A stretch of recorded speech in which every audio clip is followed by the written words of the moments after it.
Hello बच्चों, कैसे हैं आप लोग। जैसा कि आप सबको ध्यान में है कि बोर्ड का टाइम टेबल आ चुका और बोर्ड के टाइम टेबल में आपका जो लास्ट पेपर है 18 मई को वो बायोलॉजी का होने वाला है।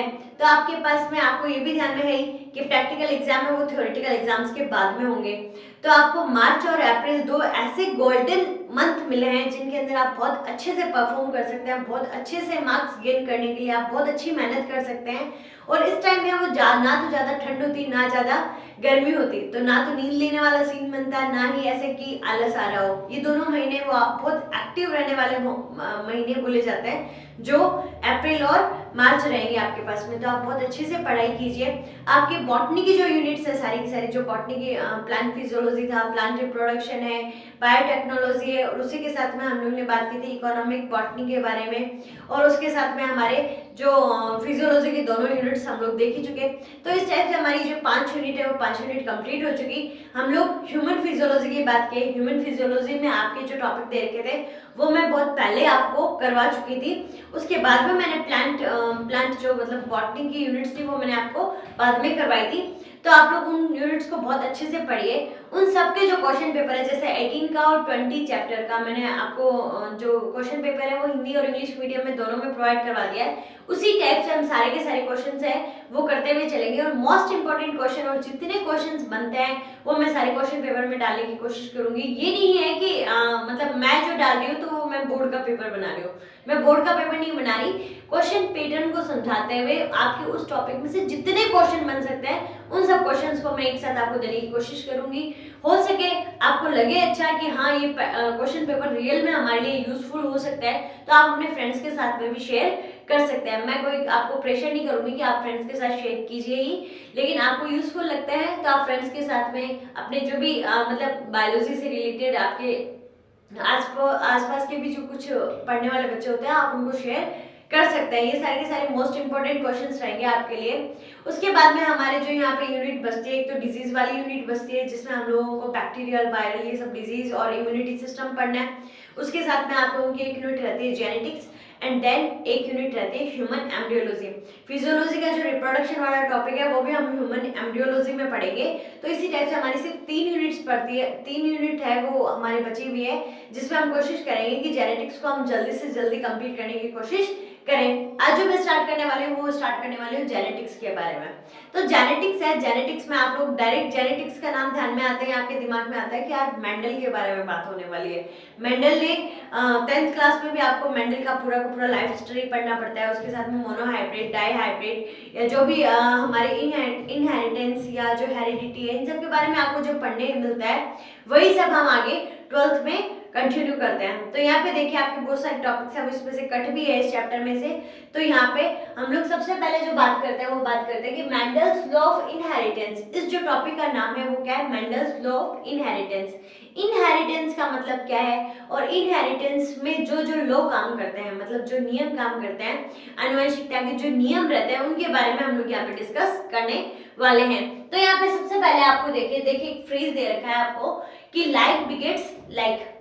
लाइक बिगेट्स लाइक का मतलब होता है कि जो जैसा होता है उसके आने वाली पीढ़ी है वो वैसी की वैसी ही आने वाली है। ठीक है, लाइक कि कुत्ते की जनरेशन की बात करते हैं, कोई डॉग है उसकी जनरेशन की बात कर रहे हैं तो उसको कुत्ता ही होगा। बिल्ली की बात करें तो बिल्ली ही होगी। हम किसी ह्यूमन बीइंग की बात करते हैं तो ह्यूमन बीइंग ही आगे उसकी जनरेशन में आने वाली संतति होगी, ऑफस्प्रिंग होगी।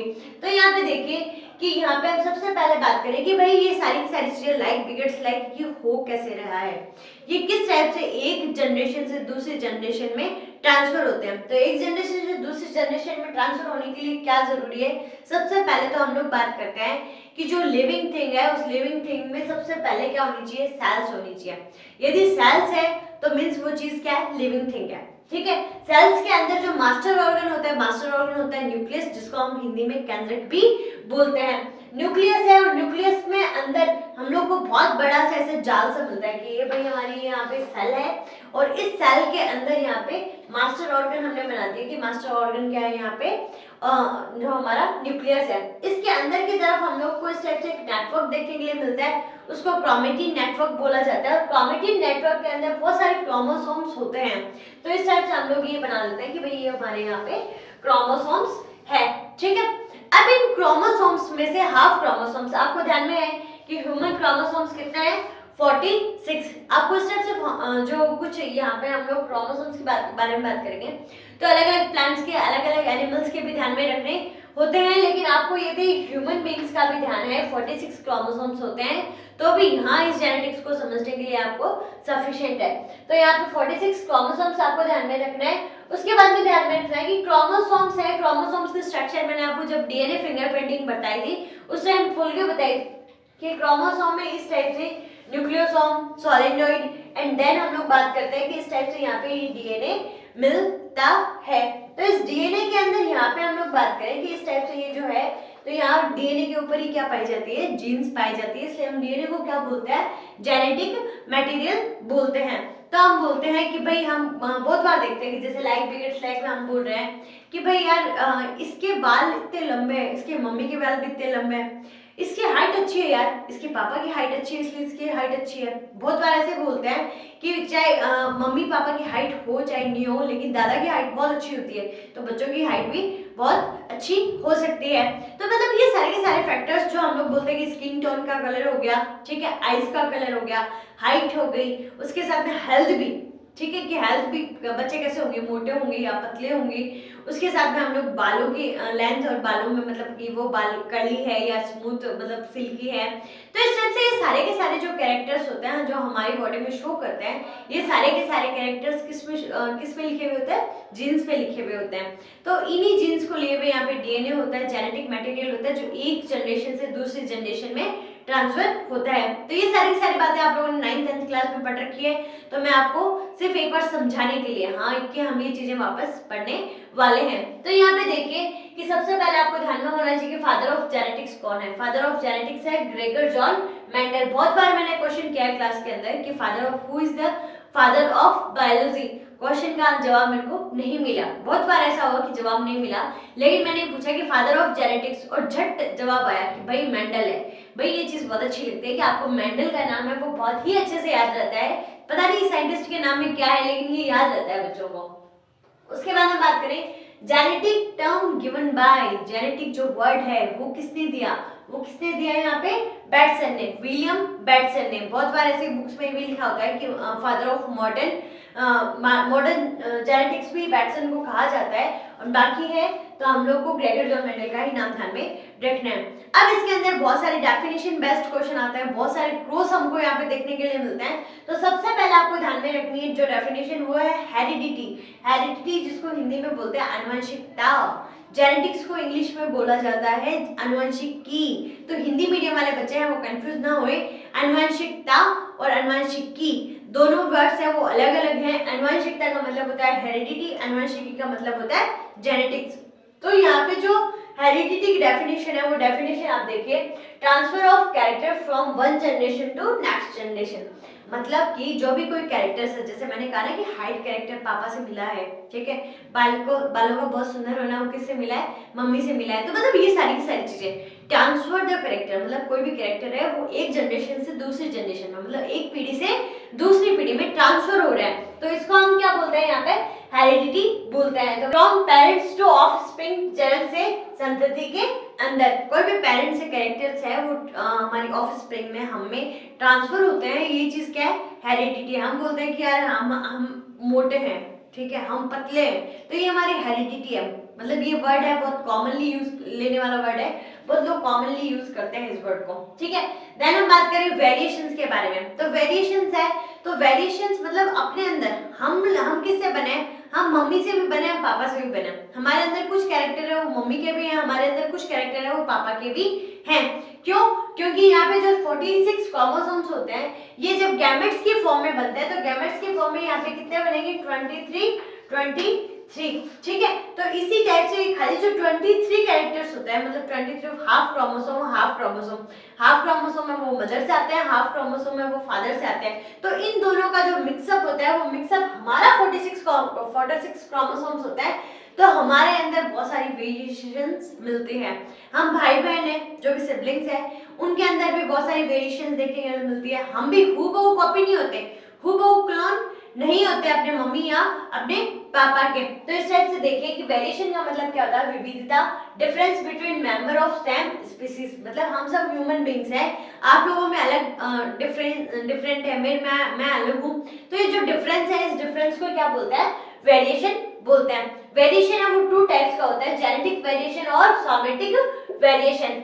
जेनेटिक वेरिएशन है मतलब कि वो क्या होगा, transfer from parents to children, childrens में ट्रांसफर होने वाला है, मतलब ये जो जेनेटिक वेरिएशन रहेगा, मतलब ये सारी सारी जो चीजें मैंने बोली आपको वो क्या है, एक पीढ़ी से दूसरी पीढ़ी में संचरित हो रही है, एक जनरेशन से दूसरी जनरेशन में जा रही है। लेकिन यहाँ पे हम जो सोमेटिक वेरिएशन के बारे में बात करेंगे, सोमेटिक वेरिएशन में है कि एक जनरेशन से दूसरी जनरेशन में नहीं जाती। तो यहाँ पे देखिए जेनेटिक में जाने वाली कौन सी है, तो यहाँ पे देखिए produced by crossing over and gamete fusion in sexual reproduction. आपको ये बात मैंने बताई थी कि गैमेट्स है वो गैमेट्स 23 मिल रहे हैं और इनका जब मिक्स हो जाता है, मतलब गैमेट का फ्यूजन होता है, फर्टिलाइजेशन होता है, उस कंडीशन में यहाँ पे बहुत सारे वेरिएशंस देखने के लिए मिलेंगे, जेनेटिक वेरिएशंस होता है। उसके साथ में यहाँ पे जो क्रॉसिंग ओवर होता है, क्रॉसिंग ओवर अपने नेक्स्ट टॉपिक में बहुत अच्छे से दे रखा है, बाकी क्रॉसिंग ओवर को हम समझने की कोशिश करें तो इस टाइप से यहाँ पे ये भाई एक क्रोमोसोम है और ये एक क्रोमोसोम है, और इन क्रोमोसोम्स में आपस में जो इंटर चेंजेस होते हैं जीन्स का, तो उसी को बोलते हैं क्रॉसिंग ओवर, या हम इसको बोल सकते हैं जीन विनिमय, ठीक है, मतलब जो हिंदी में बोलते हैं। तो इस टाइप से आपको ध्यान में रखना है। या हम बात करें म्यूटेशन के बारे में, तो म्यूटेशन का मतलब होता है कि किसी टाइप का सडन चेंजेस हो जाए, ठीक है, तो सडन चेंज है वो क्या है, म्यूटेशन है। तो आपको ये जेनेटिक वेरिएशंस ध्यान में रखनी है जो एक जनरेशन से दूसरी जनरेशन में जाएगी ही। उसके बाद हम सोमेटिक के बारे में बात करें तो सोमेटिक में क्या है, यहाँ पे not transfer into one generation to next generation, एक जनरेशन से दूसरी जनरेशन में किसी कंडीशन में ट्रांसफर नहीं होगी due to environment, accident and other reason.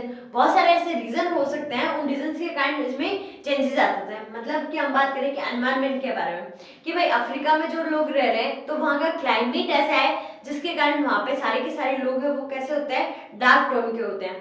America के बारे में बात करें तो अमेरिका में सारे के सारे लाइट टोन के होते हैं, ठीक है। हमारा इंडिया है, इंडिया में बहुत सारी वेरिएशंस देखने को मिलती है, विविधता का देश कहा जाता है हमारे इंडिया को, बायोडाइवर्सिटी सबसे ज्यादा अच्छी हमारे इंडिया की है, जिसमें हमें सभी टाइप के लोग देखने के लिए मिल जाते हैं। लेकिन अमेरिका में आप लोगों ने पूरा अलग देखा है, अफ्रीका में आपने पूरा ही एक अलग वेरिएशन देखने के लिए मिलता है कि यहाँ पे क्लाइमेटिकली कुछ ऐसा है जिसके कारण यहाँ के लोग सारे के सारे ऐसे ही होते हैं, ठीक है। उसके बाद हम बात करें यहाँ पे एक्सीडेंट की, लाइक मेरा एक्सीडेंट होता है, ठीक है, तो मेरा एक्सीडेंट से मेरा यहाँ पे हाथ है कट हो गया। अब ये हाथ कट हो जाने के बाद मैं ये थोड़ी कहूंगी मेरी आने वाली जनरेशन है उसमें भी हाथ कट होगा, नहीं होगा, क्योंकि ये क्या हमारे यहाँ पे सोमेटिक वेरिएशंस के थ्रू होगा, ठीक है। उसके बाद हम बात करें कोई अदर रीजन भी हो सकता है। अदर रीजन में मैं बोलूं कि भाई किसी को बॉडी बिल्डिंग का बहुत ज्यादा शौक है, कोई बॉडी बिल्डर है, बहुत अच्छे से बॉडी बिल्डर है, ठीक है, तो उस बॉडी बिल्डर का बेटा बॉडी बिल्डर होगा, जरूरी है, नहीं जरूरी, ठीक है। मतलब जो चीजें हमने यहाँ पे आने के बाद में, दुनिया में आने के बाद में सीखी है, हमें जो हमारे पेरेंट्स से नहीं मिली, ठीक है, वो हमारी जनरेशन में जाना भी कंपलसरी नहीं है। तो ये होती है यहाँ पे नॉन हेरिटेबल और ये होती है हेरिटेबल, ठीक है। उसके बाद में हम बात करें we study heredity and variation is known as genetics. Genetics की डेफिनेशन में हम लोग यहाँ पे जो हेरिडिटी है हमारी और वेरिएशन है, इन दोनों के बारे में जो स्टडी कर रहे हैं उसको हम क्या बोलते हैं, यहाँ पे जेनेटिक्स बोलते हैं। अब उसके बाद में आपको यहाँ पे तीन डेफिनेशंस तो बहुत अच्छे से ध्यान में रखनी है, एक तो हेरिडिटी, एक वेरिएशन और एक जेनेटिक्स। उसके बाद में हम लोग जो डिस्कस करेंगे वो डिस्कस करेंगे मेंडल के बारे में। तो अभी आप लोग हैं कि इन तीन डेफिनेशंस देखिए, मैं आपको हो सकेगा तो बहुत जल्दी आपको लेक्चर है वो करवाने की कोशिश करूंगी, क्योंकि 3 यूनिट हमारी रही है, 3 यूनिट हम बहुत जल्दी कंप्लीट कर लेंगे। तो खुश रहिए, मुस्कुराते रहिए और बहुत अच्छे से पढ़ाई कीजिए। Thank you.